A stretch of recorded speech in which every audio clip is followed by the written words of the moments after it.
আপনি যাই করেন, আমার কথা শোনেন, আপনি যাই করেন, যত পাপই করেন না কেন, নামাজটা ছাড়েন না। নামাজটাই আপনাকে ইনশাআল্লাহ পাপ থেকে দূরে রাখবেই ইনশাআল্লাহ। যে ব্যক্তি নামাজ পড়ে তার মধ্যে একটা মনের মধ্যে একটা ভয় কাজ করে যে আমি নামাজ পড়লাম কিভাবে ঘুষ নিব, নামাজটা পড়লাম কেন সুদ খাবো, নামাজ পড়লাম কেন মানুষকে ঠকাবো। তার মনের ভিতর কিন্তু একটা সারা একটা নকিং হবেই। ইন্না সালাতা তানহা আনিল ফাহশাই ওয়াল মুনকার, সালাত আপনাকে সমস্ত অশ্লীল এবং গর্হিত কাজ থেকে বিরত রাখবে ইনশাআল্লাহ। নামাজটা ছাড়েন না, যত পাপ করছেন করেন, আমি বলি নামাজ ছাড়েন না। ইনশাআল্লাহ একদিন নামাজই আপনাকে পাপ থেকে বের করে আনবে ইনশাআল্লাহ। শয়তান আপনাকে হতাশ করতে চাইবে, শয়তান আপনাকে হতাশ করতে চাইবে যে তুই তো গার্লফ্রেন্ডের সাথে কথা বললি, রাতের বেলা পর্ন দেখলি, তুই তো ফ্রি মিক্সিং এ আছিস, তুই মাদক দ্রব্য খাচ্ছিস, তুই কাজে ফাঁকি মারিস, তুই ট্যাক্স আদায় করিস নাই, দুর্নীতি করছিস, তুই আবার নামাজ পড়বি কেন। শয়তান আপনাকে এগুলো বোঝাবে কিন্তু যে নামাজ তো আমার শোভা পায় না, আমি তো অনেক পাপী মানুষ। এই ধোকায় পা দিবেন না। আপনি নামাজ কন্টিনিউ করতে থাকেন, ইনশাআল্লাহ আল্লাহ পাক আপনাকে পাপ থেকে বের করে আনবেন ইনশাআল্লাহ। ওই নামাজটা যদি ছেড়ে দেন তাহলে আর কোনো হাতিয়ার বাকি থাকবে না। আর আপনি যত পাপ করেন না কেন মায়ুস হবেন না, মন ছোট করবেন না।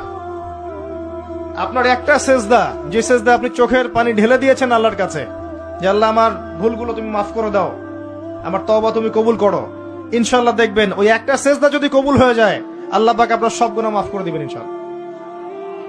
হতাশ হবেন না। শয়তান হতাশ করতে চাইবে মানুষকে, শয়তান মানুষকে হতাশ করতে চাইবে।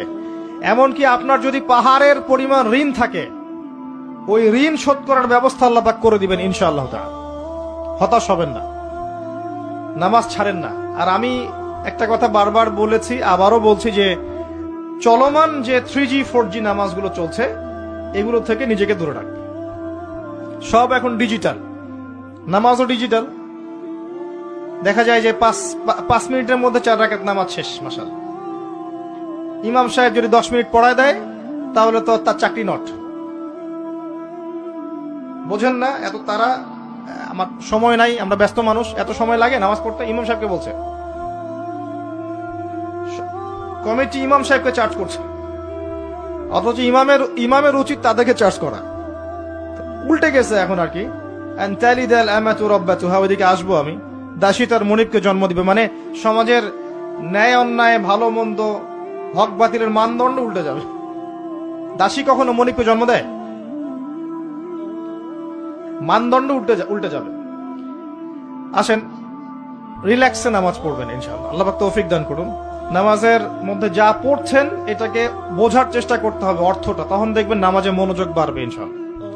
তার আগে অজুটাকে ভালো করে করবেন, তাড়াহুড়া করে অজু করবেন, রিল্যাক্সে অজু করেন, অজুর অঙ্গগুলোকে সুন্দর করে ধন। অজু পরিষ্কার হয় না, এই জন্য নামাজে মনোযোগ থাকে না। আর একটা বদ অভ্যাস আমারও আছে, আপনাদের সবারও আছে আমি জানি। অজুতে আমরা যে পরিমাণ পানি খরচ করি, এই পরিমাণ পানি দিয়ে নবী সাল্লাল্লাহু আলাইহি ওয়াসাল্লাম গোসল করতেন।